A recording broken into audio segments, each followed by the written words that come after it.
The Valkyrie Dominion had ruled the stars for 12,000 years, and in all that time, no species had ever refused their demands.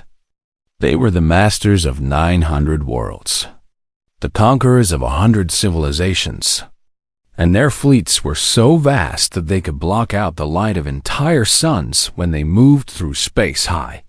Arbiter Kethron sat upon his throne on the capital world and listened as his scouts reported the discovery of a small blue planet orbiting a yellow star. The planet was called Earth by its inhabitants, and it was home to a species that had not yet discovered faster than light travel. They were primitive creatures who still fought wars among themselves and had only recently learned to leave their own atmosphere. Send the third subjugation fleet, Kethron commanded with a wave of his clawed hand. 40 ships should be more than enough for such a backward world. Commander Vexenar received his orders and felt nothing but boredom.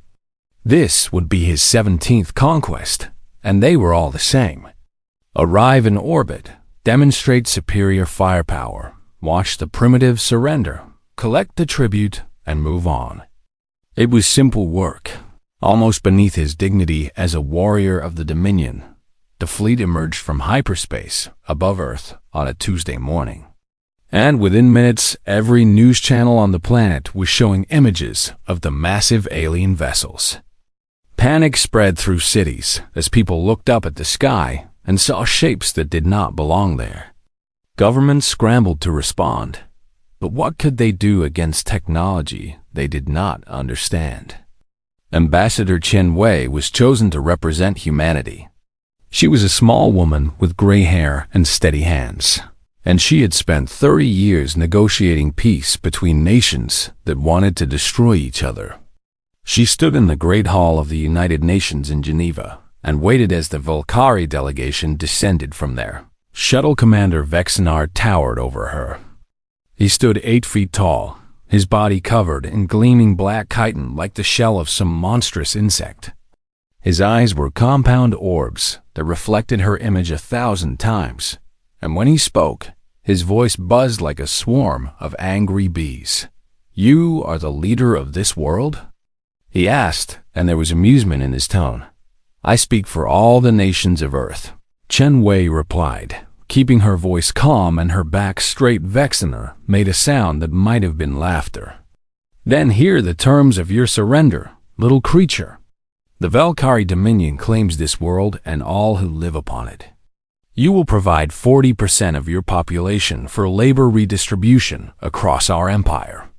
You will surrender all resources and technology for our use. You will accept permanent status as a tributary species, and you will do this without complaint or resistance."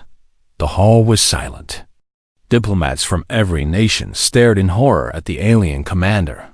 Some wept quietly, and others gripped the arms of their chairs with white knuckles. Chen Wei did not flinch. "These terms are unacceptable," she said. "We request time to consult with our governments and explore alternatives." Vexenar tilted his massive head. "You misunderstand. These are not negotiations. This is a notification. But perhaps you need motivation to accept your new reality." He raised one clawed hand and spoke into a device on his wrist. High above the Earth, one of his warships adjusted its position until it hung directly over the city of São Paulo in Brazil. Without warning, without mercy, the ship fired a beam of pure white energy lanced down from the sky. It struck the heart of the city and spread outward in a wave of destruction that turned everything it touched to ash and glass. Buildings that had stood for centuries vanished in seconds. Parks where children had played that morning became craters of molten stone. And 18 million human beings died before they even understood what was happening. The diplomats in Geneva felt the building shake even from thousands of miles away. Screens around the hall showed the devastation in real time, and the sound that rose from the assembled humans was something between a scream and a moan of pure grief. Chen Wei watched the destruction with eyes that had gone hard as diamond. She watched as the city burned, as the death toll climbed higher and higher. as Vexenar stood before her with what could only be described as satisfaction radiating from his alien form. "That was one city," Vexenar said. "You have many more. Shall I continue, or will you accept our generous terms?" The hall waited for her response. The world waited. And in that moment, something changed in the heart of every human being watching. Chen Wei took one step forward, then another. She walked until she stood directly before the towering alien commander, and she had to crane her neck to look up at his face. "You have made a mistake," she said, and her voice carried to every corner of the hall, to every broadcast, to every human ear that was listening. "A terrible mistake." Vexenar leaned down until his face was close to hers. "And what mistake is that, little creature?" "You assumed we would be afraid," Chen Wei said. "You assumed that showing us death would make us surrender. But you do not know us. You do not know what we are. You have just killed 18 million of our people, and you stand there expecting us to kneel." She stepped back and raised her voice so that everyone could hear. "We do not accept your terms. We reject your demands.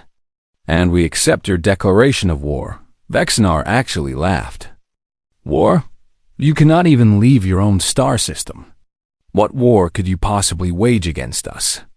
Chen Wei smiled, and there was something in that smile that made several of the Valkyrie guards shift nervously. "Go back to your ships, Commander. Go back and tell your masters what has happened here today.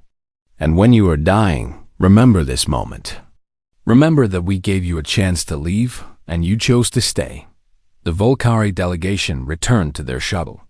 Vexenar reported to High Arbiter Kethron that the primitives had refused to surrender, and Kethron ordered him to finish the conquest quickly 6 hours later. The first Valkyrie ship exploded 12 hours later.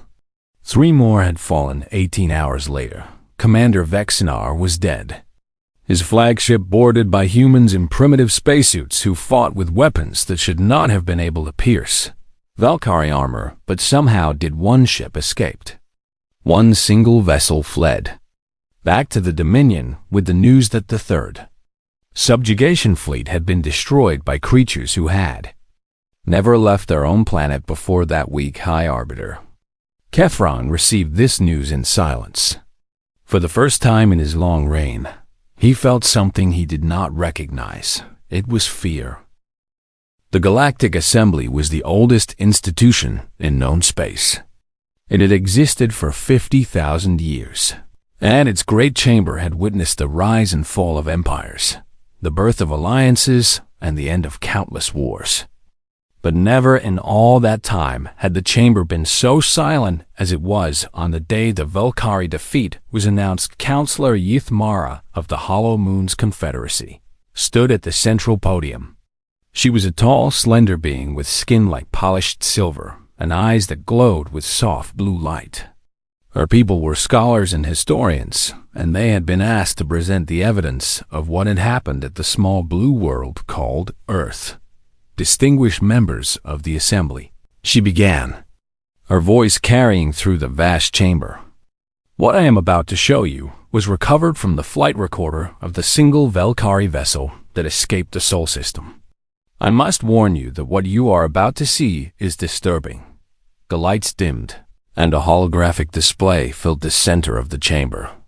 It showed the Valkyrie fleet arriving in Earth orbit, their ships moving into attack formation with the practiced ease of veterans who had conquered 100 worlds. Then it showed the humans fighting back. The assembly watched in stunned silence as primitive nuclear missiles rose from the planet's surface.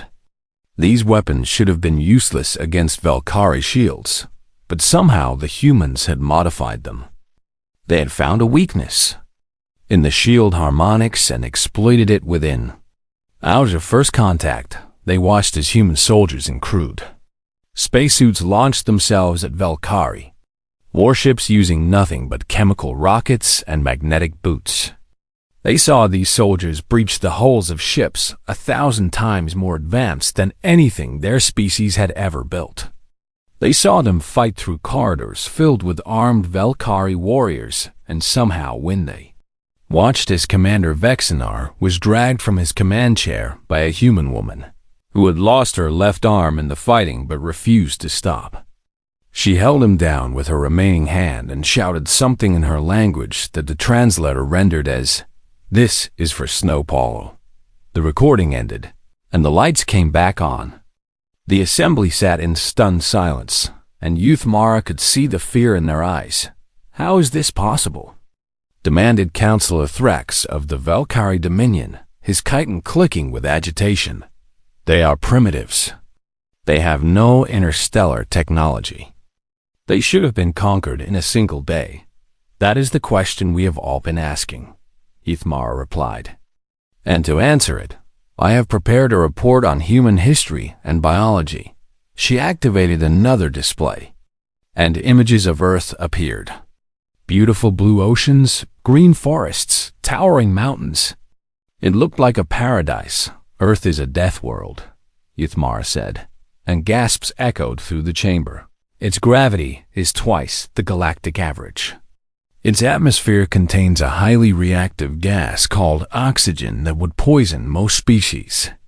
Its surface is covered with predators, and its weather patterns include storms powerful enough to flatten cities."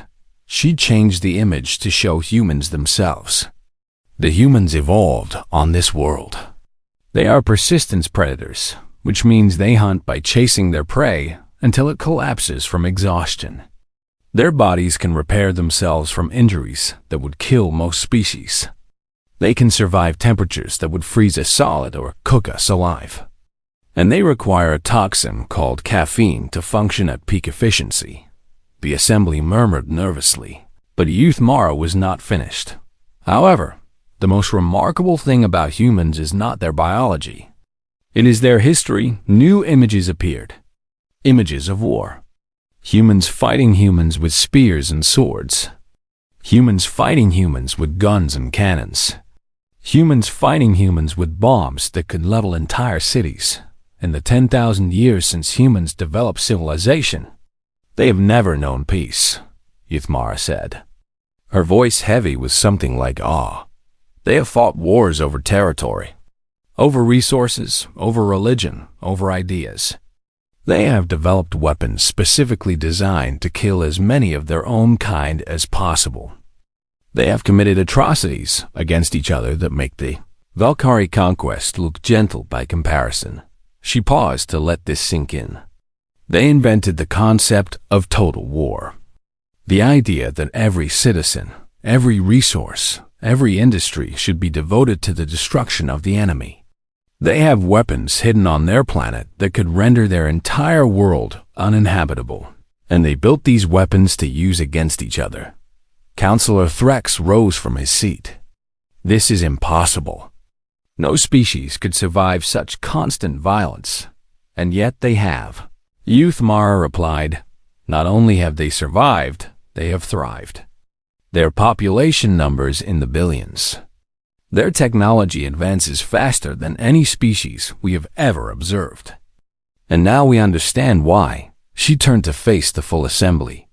Every human alive today is the descendant of survivors. Their ancestors survived ice ages and plagues and famines and wars without end. Natural selection has made them the most resilient, most adaptable, most dangerous creatures their planet has ever produced. A small being in the back of the chamber raised a tentacle. This was Ambassador Thiessen, whose species had been quietly observing Earth for centuries. If I may add something, he said in his soft, whistling voice. Ithmara nodded, and the Thiessen floated to the podium. The honored counselor has told you what humans are. Allow me to tell you what they are capable of becoming. He activated his own display. It showed images from human culture. Soldiers standing at attention, monuments to fallen warriors, children playing games of conquest and battle. Humans do not merely fight. They worship fighting, the Thiessen said. Their greatest heroes are warriors. Their most beloved stories are about war. They teach their children to compete, to struggle, to never give up. They have a concept they call victory or death that they consider honorable rather than insane. He turned to face the Volcari counselor directly. The Volcari Dominion has ruled for 12,000 years because you are organized, disciplined, and technologically superior. You have perfected your methods of conquest, and they have served you well. His voice dropped lower. The humans have been perfecting their methods of war for just as long. The difference is that they have been practicing against the only enemy they consider worthy, themselves. Every generation has added to their knowledge of destruction. Every war has taught them new ways to kill. And now, for the first time in their history, they have a target they can all agree on. He paused, and when he spoke again, his words fell like stones into still water. You gave them something they have never had before. You gave them unity. You gave them a common enemy. And you gave them a reason to turn all that violence outward instead of inward. The chamber was silent for a long moment. Finally, a counselor from a species that had been conquered by the Volcari centuries ago spoke up. What do we do? Youth Mara and the Thesan exchanged glances. Neither of them had an answer, but deep in the heart of the Volcari section, High Arbiter Kethron was already making plans. He would not allow his empire to fall to these primitive creatures. He would mobilize the Grand Fleet, 4,000 warships, and he would crush them personally. He did not understand that this was exactly what the humans wanted. 18 months had passed since the destruction of Snowpollo, and High Arbiter Kethron stood on the bridge of his flagship, the Eternal Dominion, watching his 4,000 warships assembled around him. This was the Grand Fleet, the largest military force the galaxy had ever seen, and it had never been defeated in 12,000 years of conquest. Today we end this farce, Kethron announced to his commanders. His voice broadcast across every ship in the fleet. These humans have embarrassed us long enough. We will turn their world to glass and scatter their ashes across the void. Let this be a lesson to any species that dares to resist the Dominion. The fleet entered hyperspace, and Kethron allowed himself a moment of satisfaction. Soon this would all be over, and the humans would be nothing but a cautionary tale told to frighten disobedient subjects. But the humans had not been idle during those 18 months deep in the asteroid belt between Mars and Jupiter. Hidden from Volcari sensors by a combination of natural cover and captured stealth technology, humanity had built a fleet of their own. It was smaller than the Grand Fleet, only 300 ships, but every vessel was a masterpiece of desperate innovation. Admiral Yuki Tanaka stood on the bridge of the flagship humanity had named Revenge. She was a small woman with short black hair and eyes that had seen too much death. Before the invasion, she had been preparing to retire. Now she commanded the most important military operation in human history. Status report, she said. Her voice calm, despite the weight on her shoulders. All ships report ready. Admiral, her first officer replied. The Volcari fleet has entered hyperspace. They will arrive at Earth in approximately 6 hours. Tanaka nodded. They expect to find us there, defending our homeworld. They expect us to fight the kind of battle they understand. They are about to learn that humans do not fight fair. She turned to her communications officer. Send the signal. Operation Harvest Moon is a go. Across the solar system, human forces began to move. But they did not move toward Earth.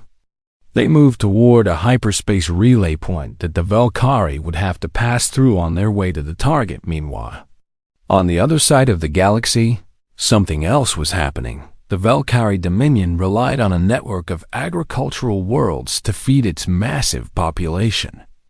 These worlds had been conquered centuries ago, and they now produced food for the Empire's 900 planets. The most important of these worlds were the 3 moons orbiting Volcar Prime itself. The heart of the Dominion human ships appeared in the skies above these moons without warning.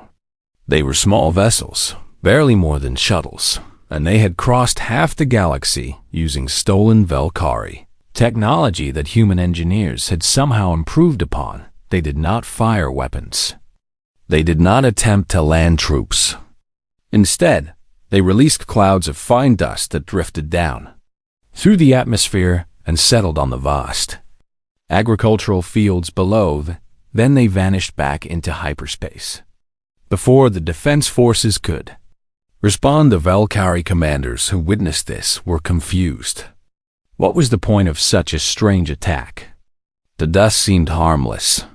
It did not explode. It did not burn. It simply lay on the crops like a fine coating of gray powder. They understood 3 weeks later. When the crops began to die, human scientists had created a biological agent specifically designed to target Valkyrie food sources. It did not harm the plants themselves, but it changed their chemical composition in ways that made them toxic to Valkyrie biology. Within a month, the agricultural moons were producing food that would kill anyone who ate it. Valkyrie scientists who analyzed the agent sent a report to High Arbiter Kethron. Her message was simple. The humans created this weapon in less than a year. They used techniques they developed to prepare for diseases among their own kind. They call it biological warfare, and they have been practicing it for centuries. Kethron received this news just as his grand fleet emerged from hyperspace at the edge of the Sol system. He was furious, but he was also confident. His fleet would destroy the humans, and then he would deal with the food crisis. But when the Grand Fleet reached Earth, they found empty space, no defense platforms, no human ships, no resistance at all. The planet hung below them like a blue jewel.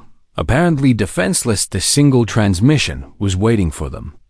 It came from Admiral Tanaka, and it was broadcast on all frequencies so that every ship in the fleet could hear. High Arbiter Kethron, she said, her voice cold and steady. You burned one of our cities. 80 million people died in 11 minutes. We have spent the last 18 months identifying every world in your dominion, every population center, every strategic asset. The transmission continued. We know where your people live. We know where they work. We know where they sleep. And we have positioned weapons at every location. You cannot stop them all. Kethron laughed. You are bluffing. You do not have the capability to threaten our empire. We have already demonstrated our capability. Tanaka replied. Your agricultural moons are dying. Your food supply is failing. But that was just a warning. We do not want to destroy you, but we will if we must. She paused.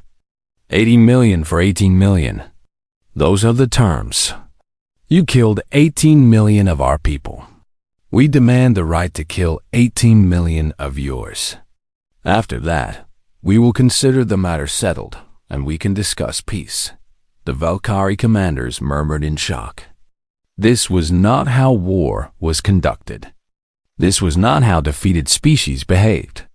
These humans were actually threatening to continue the war even after their homeworld was taken. Catherine's response was immediate. I refuse your terms. I will destroy your world and hunt down every human who escapes. There will be no peace, only extinction. Tanaka's voice did not waver. Very well. Remember that you chose this. 3 hours later, a Valkyrie tributary world called HFY ceased to exist. The humans had not used nuclear weapons. They had redirected an asteroid, accelerating it to a significant fraction of the speed of light using gravity assists and stolen Valkyrie drive technology. When it struck the planet, the impact released more energy than all the nuclear weapons on Earth combined. 120 million. Valkyrie died instantly. Kethron watched the destruction from his flagship. And for the first time, he understood what he was dealing with. These creatures were not primitives struggling for survival. They were something far more dangerous. They were a species that had perfected the art of killing, and they had no intention of stopping. Another transmission came from Admiral Tanaka. That was HFY. We have similar weapons aimed at 47 other worlds, including Velkar Prime itself. Every hour you refuse our terms, another world dies. The Grand Fleet hung in space above Earth. 4,000 ships with enough firepower to turn the planet into a molten ball of rock. But Kethran hesitated. He looked at the blue world below him, so fragile and small. And he thought about the humans who had come from that world, who had fought with such fury and such terrible creativity. And he realized that destroying Earth would not end this war. It would only make it worse. The humans had escaped into the galaxy. They had ships and weapons and the knowledge to build more. And they had proven that they would never, ever stop fighting for the first time in his life. Kethran did not know what to do below him. Earth waited. And across the galaxy, human weapons waited too. And the war that had begun with the death of one city was about to consume entire worlds. The age of Velkari dominion was ending. The age of humanity was about to begin. The war lasted 4 years, and it was the most terrible conflict the galaxy had ever witnessed. Entire worlds burned, fleets clashed in battles that killed millions. And the Velkari dominion that had stood for 12,000 years began to crumble like a sandcastle before the tide high. Arbiter Kethran had expected a quick victory. He had 4,000 warships against 300. He had 12,000 years of military tradition against a species that had only discovered faster than light travel 18 months ago. He had the resources of an empire against a single planet. None of it mattered.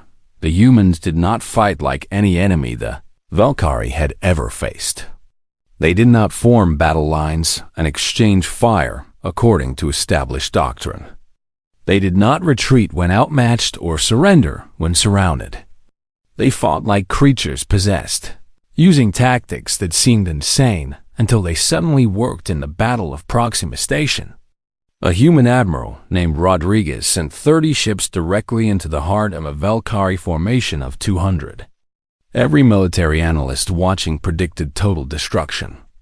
Instead, the human ships detonated their own reactors at point-blank range, taking 90 Velkari vessels with them. The human crews had known they would die, and they had volunteered anyway in the siege of New Tokyo, the first human colony outside the Sol system. Velkari forces surrounded the planet with 500 ships and demanded surrender. The colonists responded by launching every mining vessel they had directly at the Velkari fleet. The ships were filled with explosives and piloted by volunteers who sang their species. Old war songs as they died. The Velkari captured a human strategist named Colonel James Wright during the Third Battle of Alpha Centauri. They brought him before their commanders and demanded to know how the humans kept winning against impossible odds. Wright smiled and said something that would later be recorded in the Galactic Archive as one of the most chilling statements ever made by a sentient being. You think of war as a means to an end. You fight to achieve objectives, and when the cost becomes too high, you stop. We do not think that way. For us, war is the natural state. We have been fighting since before we could walk upright. We will fight until the last human is dead, and then our ghosts will keep fighting. You cannot win because you cannot make us stop. The Velkari executed Wright, but his words spread through their ranks like a virus. Soldiers who had never known fear began to hesitate. Commanders who had won 100 victories began to doubt. And slowly, inevitably, the war began to turn, but it was not human ruthlessness that truly broke the Velkari. It was human creativity. Every battle taught the humans something new. Every defeat made them more dangerous. They reverse-engineered Velkari weapons and improved them. They developed countermeasures for Velkari tactics before those tactics were even used. They seemed to anticipate every move, every strategy, every plan of Velkari military. Historians studied the human approach to warfare and reported his findings to High Arbiter Kethran. His analysis was devastating. Our war doctrine is 12,000 years old. He wrote, "It has been refined and optimized to perfection. We know exactly what to do in every situation, and we do it with flawless efficiency. This is our strength, but it is also our weakness." He continued, "The humans have no doctrine. Or rather, they have 1,000 doctrines. They adapt their tactics to every situation. They invent new strategies in the middle of battle. They do things that make no sense until suddenly they make perfect sense. We cannot predict them because they do not even predict themselves." The historian concluded with a warning. "We are fighting a species that treats war as an art form. Every generation of humans has added to their knowledge of destruction. They have been practicing for 10,000 years. We are facing the accumulated wisdom of 100 centuries of bloodshed, and we have no answer for it." Kethron read this report and finally understood the truth. He could not win this war. Every day it continued. His empire grew weaker and humanity grew stronger. Every battle, win or lose, taught the humans something new. Time was not on his side, but his pride would not let him surrender. He was the High Arbiter of the Valkyrie Dominion, heir to 12,000 years of conquest. He could not kneel before these primitive creatures, so the war continued, and more worlds burned. The turning point came in the 4th year, at the Battle of Velkar Prime itself. The humans had spent 3 years building their forces, capturing Velkari technology, recruiting allied species who had suffered under Dominion rule. Now, they finally had enough strength to strike at the heart of the Empire. Admiral Yuki Tanaka led the assault personally. Her fleet had grown from 300 ships to 3,000. And behind her came the fleets of a dozen species who had chosen to fight alongside humanity rather than remain under Valkyrie control. The battle lasted 17 days. It was fought in space and on the ground, in the atmosphere and beneath the seas of Velkar Prime's great oceans. Valkyrie soldiers who had never known defeat learned what it felt like to be overwhelmed, to be outmaneuvered, to be afraid. On the 18th day, human ground forces reached the gates of the Imperial Palace. High Arbiter Kethron stood on the steps of his throne room and watched his human soldiers advance toward him. They were battered and bloody, many of them wounded, but they kept coming. Admiral Tanaka approached him. She was not a large woman, and she had to look up to meet his eyes. But there was no fear in her gaze, only a terrible weariness. "It is over," she said. "Your fleet is destroyed. Your armies are defeated. Your empire is falling apart. You can continue fighting and watch your species die, or you can surrender and live. Choose now." Kethron looked at her for a long moment.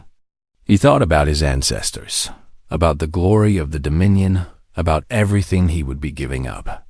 And then he thought about his people, the billions of Velkari who would die if he continued this hopeless war. Slowly, painfully, he knelt. "What are your terms?"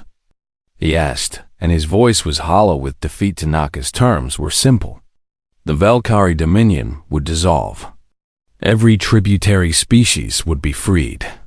The Velkari military would be reduced to a defensive force only, and the Velkari people themselves would be allowed to survive, provided they never again raised a hand against another sentient being. "Why?" Kethron asked, and there was genuine confusion in his voice. "You could destroy us completely. You could do to us what we tried to do to you. Your people would celebrate our extinction.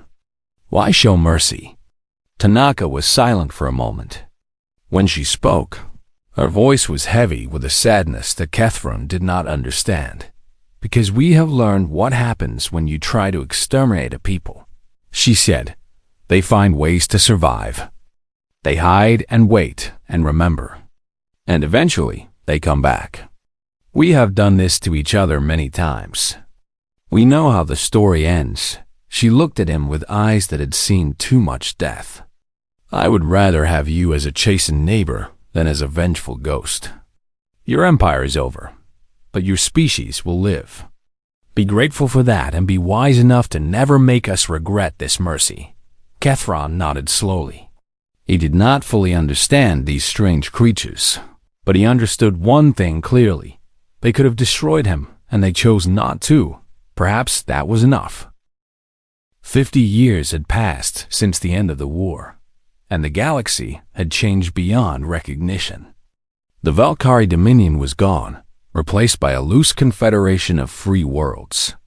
The species that had once lived in fear now governed themselves, and humanity had taken its place among the stars, not as conquerors, but as something far more complicated. A young Valkyrie historian named Sethira stood at the window of a transport ship and watched as Earth grew larger in the viewport. She had spent her entire life studying the species that had broken her people's empire, reading their histories and analyzing their cultures. But she had never visited their homeworld until now. She was afraid, though she would not admit it. Every Valkyrie of her generation had grown up hearing stories about the war, about the terrible things the humans had done, about the weapons they had built and the worlds they had destroyed. In her nightmares, humans were monsters with cold eyes and bloody hands.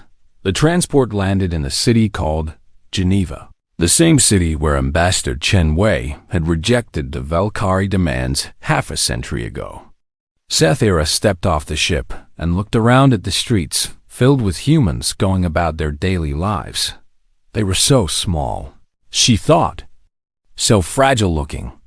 It was hard to believe that these creatures had defeated the mightiest empire in galactic history. A human man was waiting for her at the landing pad. He was old, with white hair and weathered skin, and he walked with a slight limp that suggested old injuries never fully healed. His name was Marcus Webb, and he had volunteered to be her guide during her visit. "Welcome to Earth," he said, and his voice was warm despite his age. "I understand you have questions about us." "I will do my best to answer them." Sethira nodded nervously. "I am writing a history of the war," she said. "I want to understand what happened. I want to understand your people." Marcus smiled, and there was something sad in that smile. "Then let me show you something." He took her on a tour of the city. They walked through parks where children played and laughed. They passed restaurants where families shared meals together. They saw artists painting pictures and musicians playing instruments and lovers holding hands as they strolled along the river. "I do not understand," Sethira said finally. "This is not what I expected. Your people seem so peaceful, so gentle. How can the same species that did those terrible things in the war also build a place like this?" Marcus nodded slowly. "That is the question, is it not? How can we be both? Let me show you one more thing." He took her to a museum. It was a large building made of white stone, and inside were exhibits dedicated to human history. Sethira walked through halls filled with images of human achievements, great works of art, magnificent buildings, advances in medicine and science that had saved millions of lives. But Marcus led her to a different section, a darker section, a room filled with photographs and artifacts from human wars. Sethira stopped and stared. She saw images of trenches filled with dead soldiers. She saw cities reduced to rubble by bombs. She saw survivors of famines and plagues and genocides, their eyes hollow with suffering. She saw weapons designed to kill not individuals, but entire populations. "We did this to ourselves," Marcus said quietly. "Long before we ever knew other species existed, we were killing each other. We have fought wars over land and resources, over religion and ideology, over pride and revenge. We have invented weapons capable of destroying our entire world, and we have come close to using them." He turned to face her. "You want to understand what humans are? Look at this room. This is what we are capable of. This is the darkness that lives inside us. We have been fighting it since the first human picked up a rock and realized it could be used to hurt another human." Sethira felt a chill run down her spine. "Then why do you show this to your own children? Why do you preserve these memories?" "Because if we forget, we will do it again," Marcus replied. "We show our children the worst of what we are, so that they might choose to be better." We remember our atrocities so that we might avoid repeating them. This is the eternal struggle of humanity, not against other species, but against ourselves. He led her out of the dark room and back into the light. Outside, the sun was setting over Geneva, painting the sky in shades of gold and crimson. Your people looked at us and saw primitives, Marcus said. You saw a species that had not yet left its own star system, and you assumed we would be easy to conquer. But you should have looked closer. You should have seen a species that had survived 10,000 years of war against itself.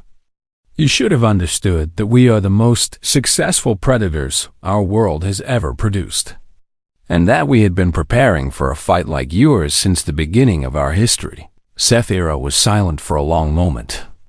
Then she asked the question that had been burning in her mind since she arrived. Why did you spare us?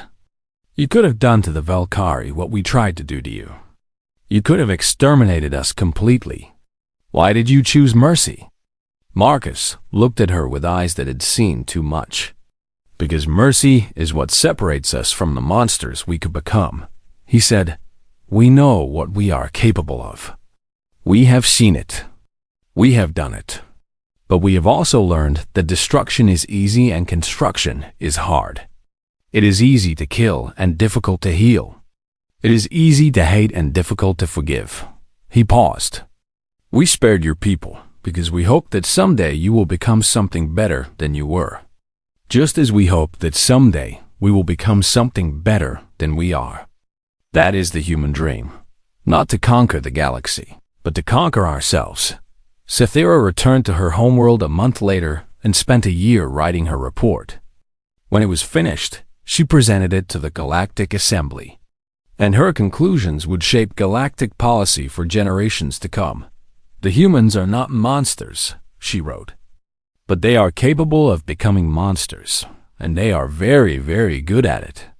They have spent their entire existence at war with their own nature, and this war has made them the most dangerous species in the galaxy. She continued, but they are also capable of great kindness, great creativity, great love. They build hospitals and schools. They create art and music. They raise their children with tenderness and care for their elderly with compassion. The same hands that built weapons of mass destruction also built monuments to peace. Her final recommendation was adopted as official policy within a decade. Do not threaten the humans. Do not attack the humans. Do not give the humans a reason to remember what they are capable of. Instead, trade with them. Befriend them. Let them teach you their poetry and their music. Let them share their dreams of a better future.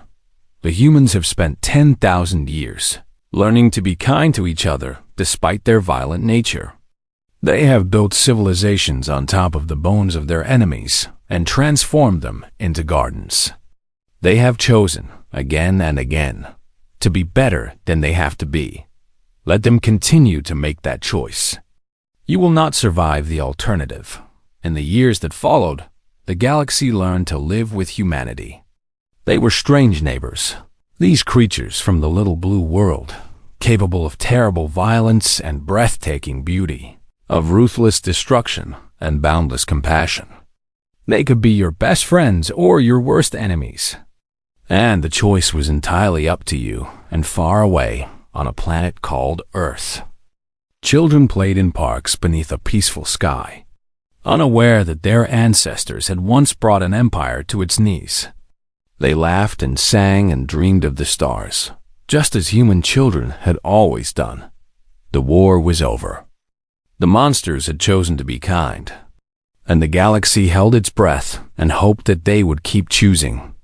Day after day, generation after generation, forever, because the universe was vast and full of wonders, and humanity was finally ready to explore it.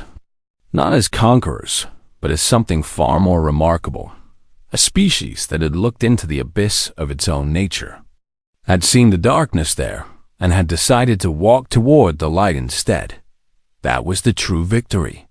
Not over the Valkyrie, not over the galaxy, but over themselves, and it was a victory they would have to win again every single day for the rest of eternity.